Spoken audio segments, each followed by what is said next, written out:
You're listening to New Churches Podcast, a production of Send Network on newchurches.com. We discuss all things church planting. If you're looking to take your next step toward multiplication, you're in the right place. Newchurches.com provides relevant and reliable resources for church planters, church multipliers, and disciple makers. Our growing library features pastors, planters, and church leaders like Ed Stetzer, David Platt, Trillia Newbell, Christine Hoover, Dahadi Lewis, Trevin Wax, and many others.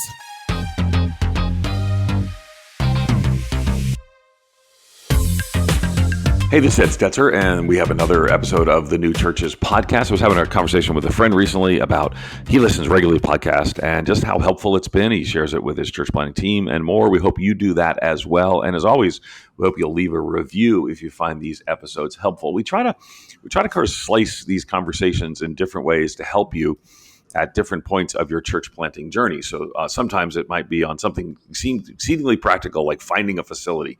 And that's something actually that people are particularly in need of and interested in, and as rightfully so. And sometimes it's going to be for one part of the team, sometimes it's going to be for others. And so there's always a mix of conversations. So one of the pretty common conversations is in and around family dynamics. I've actually said on the podcast before that every time Don and I planted a church, we've planted, depending how you count, 4, 5, 6 churches, 4 where I was the primary planter, and a couple more where I was the lead pastor who sent out. And of the 4 where I was the primary planter or co-planter, I've said before that those have been stressful times in our marriage. Each time has added stress in our marriage that maybe is not as present in other times. So that's important. And we're going to talk some about that as well. Now, we recognize that there are men and women who listen to this podcast, different denominational traditions, different roles. We're glad you're listening here. We're going to talk specifically today about the role and the thriving of the wife of the church planter. We recognize, again, some of you are single, right? So we recognize that there's all different kinds of people and all different kinds of circumstances. However, that being said, it's a pretty common question that I get asked is, how do I help my wife thrive if I'm a church planting leader in this role? So that's what we're going to talk about today. We have 2 guests today. The first is Christine Hoover. She serves as the as a women's ministry associate at the Austin Stone Community Church's Northwest Congregation, Austin, Texas. She also hosts, hence the topic today, she hosts the Ministry Wives podcast, has authored 6 books, including Messy, Beautiful Friendship and How to Thrive as a Pastor's Wife, as well as Bible Study with Lifeway, Seek First the Kingdom. Her work has been featured in lots of different places as well, from the Gospel Coalition to Christianity Today.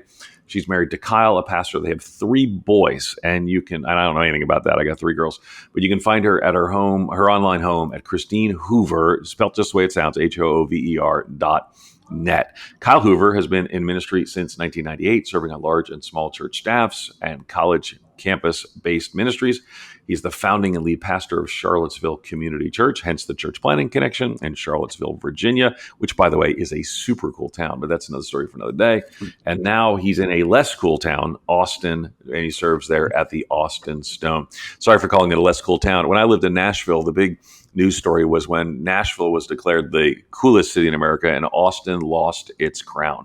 So I know you're there still keeping Austin weird, though. So appreciate you both being on the podcast today. Thanks for coming on. Thanks for having us. We're glad to be here. Glad to be here. Okay, good. So let's talk some about these conversations that we're going to have today. And it's, again, I'll be a little bit self-revelatory here as well. One of the reasons that I think that early on the church planting was more challenging for Donna is that I kind of relied on her to do everything that no one else wanted to do. So if there was and that often came back to children's ministry, so we were starting a small group in our home. Donna was watching the kids. We had 2 small groups on Tuesday and Thursday. Donna was watching the kids.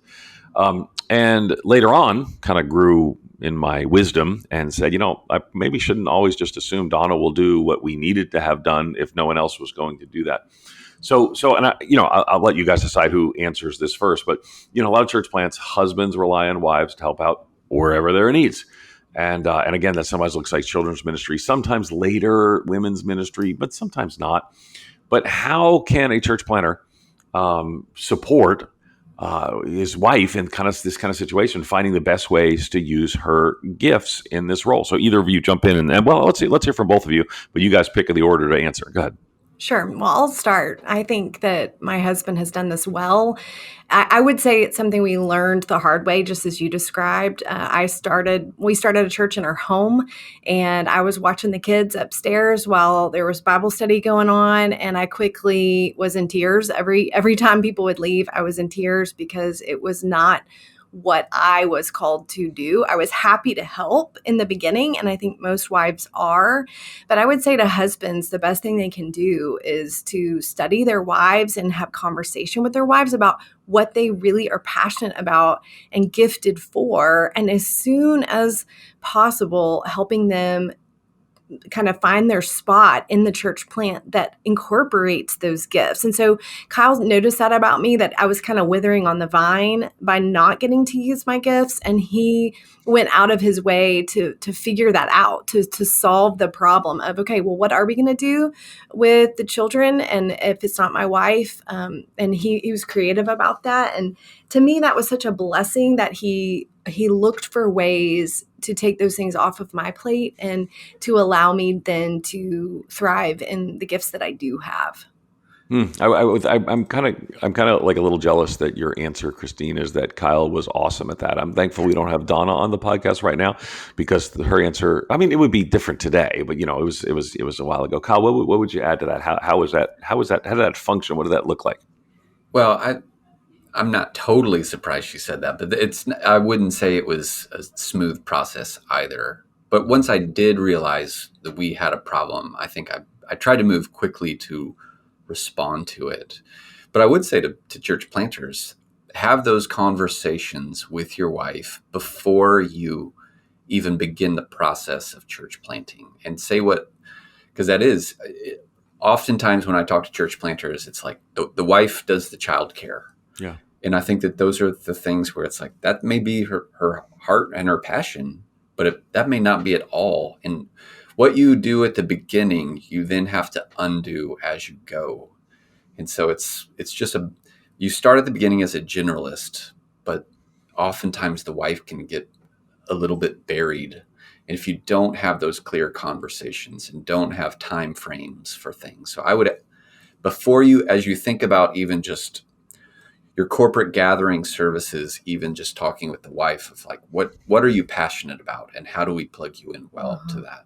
I think that conversation has to continue too. It's not just at the beginning. I think we did it well at the beginning, but we struggled more as we went on later years of where I felt like I was kind of getting lost. I always describe it as like we were on a bus and more people were filling the seats of the bus. And somehow I felt like I kind of got moved to the back, and then I got moved off of the bus. And so that was when we needed to have more of the conversation of, how do I continue with the church changing and growing and more people coming on board? How can I continue to use my gifts? Yeah, but let me press on that a little bit, because I think people are probably mentally processing this, right? So, and again, we're kind of talking about what's a very common situation.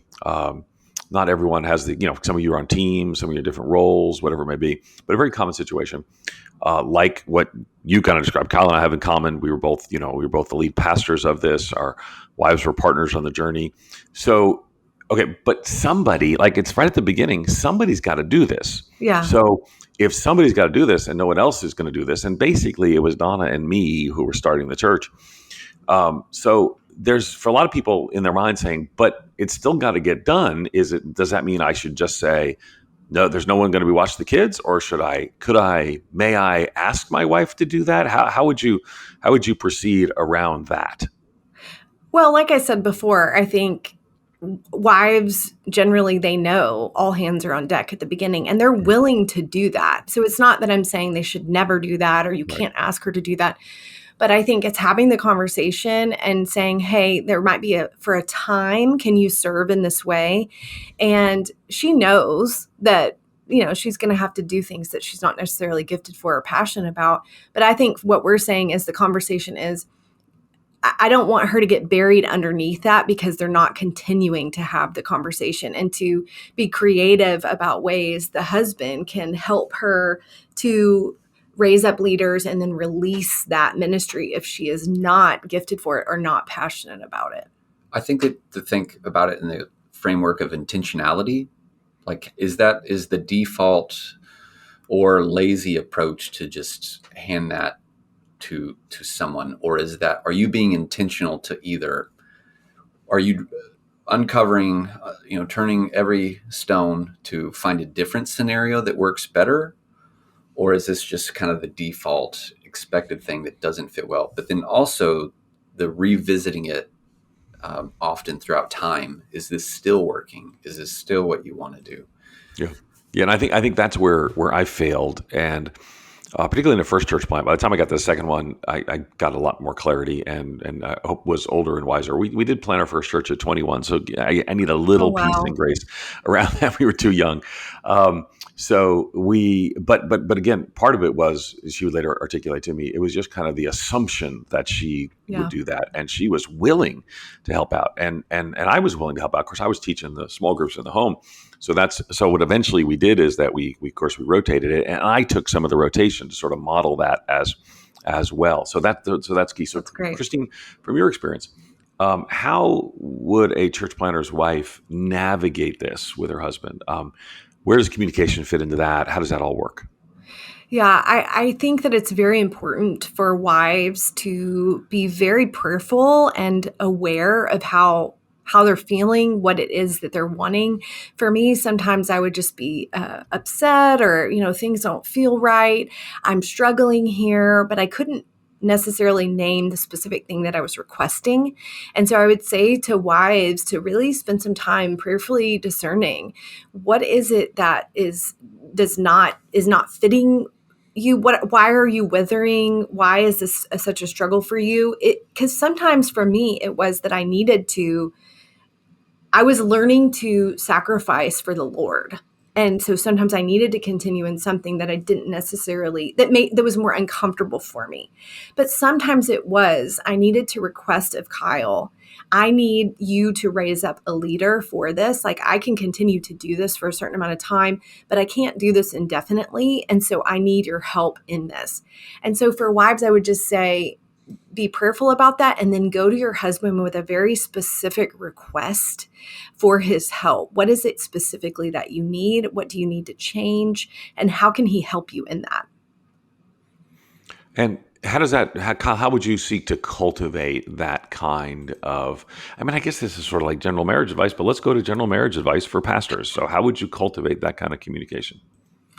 I would encourage any wife who is concerned, being like, well, my wife or my husband is real busy, or he has so much to press through those initial hesitations of like, well, I don't want to burden him with that, so I'll just keep doing it. Because long term, like both for the church and the marriage, things deteriorate if you stay in that situation for long. But I think at some level, there's a proactivity that needs to happen by the husband, who's also the pastor. I know that there are times where I've had failure where I would maybe, if I followed up with another staff person more frequently, if I don't with her because, well, that's my wife, then that's a painful place to be for the wife. So I think treating them with the same kind of care and intentionality that you would if they were a lay or staff person, and not assuming things based upon that person being your wife. Yeah, no, it's so good. It's so good. And that was a key thing, the assuming things. It's like, well, you're there, you'll jump in, you'll do this. And I think and a lot of it depends on the cultural context as well. Of course, you've been in Charlottesville, Virginia, you've been in Austin, Texas. Those are also Charlottesville's not quite Virginia and Austin's not quite Texas. And that's right. That's exactly right. It's kind of hard to describe, but there is also kind of a whole set of expectations that comes with being a pastor's wife in general. Donna was struck when we lived in the American South for a season that people would assume she would play piano and sing, and she's like, I can't sing. I've never played piano. In some places, particularly people who come from maybe different denominational traditions, like they would want Donna to almost be like a co-pastor, and that's not her gifting. That's not her strength. She doesn't think or function that way. She doesn't like to speak to groups. She's remarkably gifted in other areas. That's not an area she feels gifted in. But everyone comes with sort of expectations on, and this is You see those early on. You assume, I assumed incorrectly, that those would not come with a church plant. Now, you do have more ability to set expectations in a church plant, Yeah. but people still come with expectations, maybe what they saw on television or their grandma's church or whatever else it may be. So how do you navigate those expectations? Let's go first to Christine. Well, how do I personally navigate that? Yeah, well, how would you advise others to navigate them, really? But yeah, go ahead. I think it is helpful to be able to acknowledge and name that people have different expectations. I always say pastors have a very similar job description, but pastors' wives, they don't have a job description for one, but two, they're very, very different and they're going to approach and engage the church differently. And so it's helpful for me sometimes to realize that everyone has a different idea of what a pastor's wife is and does, everyone in our church. And so I'm going to feel that sometimes. And so it's really important for me to know myself and to know what is God specifically calling me to do and to give my energy and time to in the context and in the season of life that I'm in. That's going to change over time. The pastor, my husband, his job kind of stays the same over time. My ability to engage others in the church is going to change over time because of the season of life that I'm in. And so I think it just comes down to knowing my context, knowing myself, and knowing what the Lord has asked me to do then. And just kind of knowing also those expectations are there, but it's not my job to meet them. It's my job to do what the Lord has called me to do. I think it's been really helpful for me too, because Kyle really speaks for me sometimes. If people come to him with things they want me to do, he often would be kind of that buffer or barrier of just saying, like, you can go and ask her about that, but also not. And sometimes he knowing that didn't fit me, he would say no for me, where it didn't even come to me. And I think that was helpful too. Yeah, and I want to come back because I want to come right to that, Kyle, because I think that's an important question. That again, some of this is just pastor and pastor wife, kind of dialogue or kind of how it plays out. But sometimes, and this kind of Donna talks about this a lot. People will come to your wife with, try to get to you through and it's kind of interesting that sometimes people are like, hey, can you tell your husband this, or to complain, and sometimes it's not even to complain, it's to influence. Maybe be a counselor and more. So, which some of that can be good, but some of that can be problematic. How do you walk through that and handle those situations? We'll start with Kyle, and then also have Christine answer as well. So one thing I would always encourage, like Christine would come to me with something, and my initial response was always have that person reach out to me directly. I didn't want my wife to be the communication channel by which these things could be dealt with. And so it was helpful when people would tell her things to have a sense of another ear on the pulse of how things were going. But I just didn't want her to feel like she was this, the help desk for the church, for everyone to go to her, because that'll kind of get you to the front of the line. And so I think that, and I would just try to leave her out of things, of like when she would tell me things, I would try to not involve her of like, well, you said to my wife, or I would just act of like, okay, you've brought this to me, almost cut out the fact that my wife has played a role in this process, to where she didn't have to then get entangled in a scenario as well. Mm-hmm. Mm-hmm. At the beginning of the church plant, I felt so strongly. I mean, and my heart is so in it that if people brought things to me, I felt the weight of that, and I would want to go and talk to Kyle about it. And how do we solve this? And I quickly realized this is not a healthy dynamic. I am being easily influenced by others, and I'm also putting pressure on my husband to then go and solve these things that those people didn't bring to him directly. And so I learned to just almost like this isn't in my mind mentally, this isn't my responsibility. And I'm going to encourage that person to go and speak to the person whose responsibility it is. I'm not going to go and communicate that to Kyle. I'm going to say, go to him. He would be happy to talk to you. He'd be happy to meet with you. Or if it's not him, who's the right person, and send them to that person. And that's that's been so good for me mentally to just kind of like, this isn't my job. This isn't my responsibility. I think one thing that church planters and their families have to think through as far as other people come with expectations, but do you do things to reinforce expectations of other people? So early on in the day, we had everyone who visited the church in our home for dinner. So we would invite their family and they would come over, and so that created an expectation. Oh, we're close friends. This is an intimate setting. And I think it took us a while to learn through some painful experiences of like, we were welcoming people to the church and not necessarily inviting them to become our best friends. And so we were like, oh, we're actually doing things that are creating expectations for other people that we're not intending to create. And so I think even other people are going to come with expectations, but are there things that you are doing that are creating expectations that you actually don't want to produce? That's fascinating and helpful as well. And I think that you also create new expectations when you don't become that conduit, when you don't become that person that receives all of those things that really you say, no, this is particularly in a smaller church, you say, he's happy to meet with you or whatever else it may be. Let's talk about another aspect of it. I want to make sure we don't run out of time. Another aspect of this is kind of the lack of balance. Church planting tends to attract people who are very driven, Yes, who are very, going to fill their time with maybe outreach or administrative activities because they're really excited about starting something new, that entrepreneurial mindset.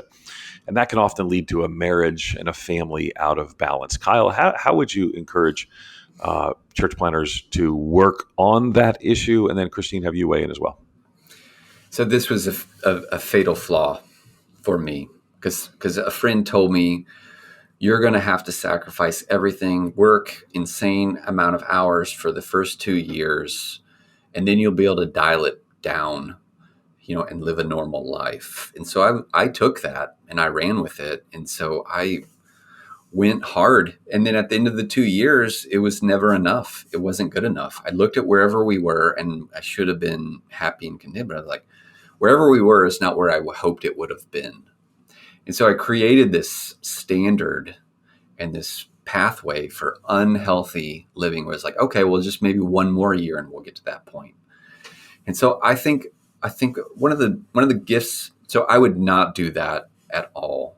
But I think that one of the blessings of church planting is you can the things that you're passionate about, you can build the DNA into that from the very beginning. And so you also can do that with your family. So you can implant the DNA of how you're going to do your family rhythms.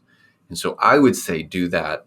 Think in your mind how you want your family rhythms to operate in year 5 of church planting, and do those things now.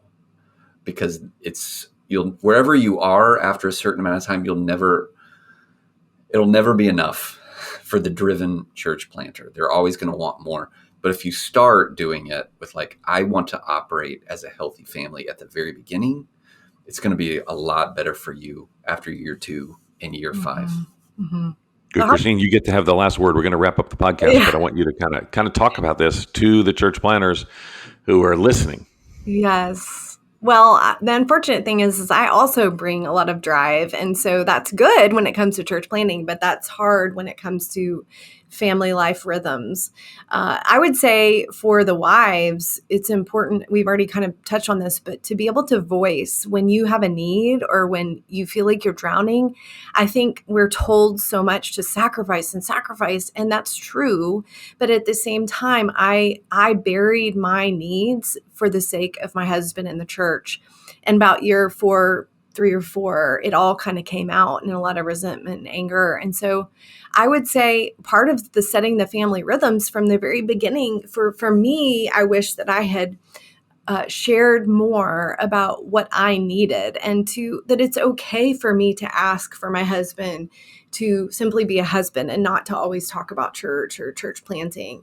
So that's what I would say to the wives. To the husbands, I mean, Kyle said it. He said it so well. I wish that we had thought of it more of a marathon than a sprint, and paced ourselves at the beginning, and actually talked about what are the things that are important for being a healthy human being as God designed it. We would have physical activity, that we would have time off, that we would rest, that we would have friendship, all of those things. And how are we going to make sure we're incorporating those things into our weekly, monthly, yearly rhythms?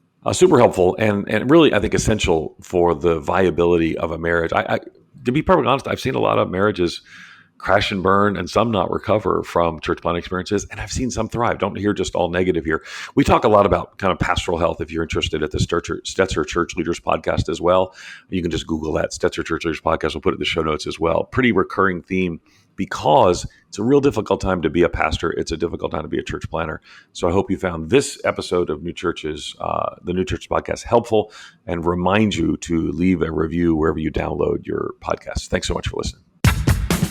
So what we want to do today was have some follow-up questions from those things. You know more about my life than I do right now, so it's all right.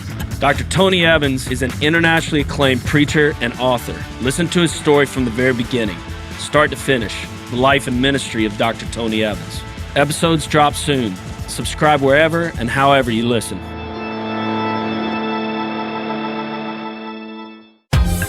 You've been listening to the New Churches Podcast, brought to you by Send Network.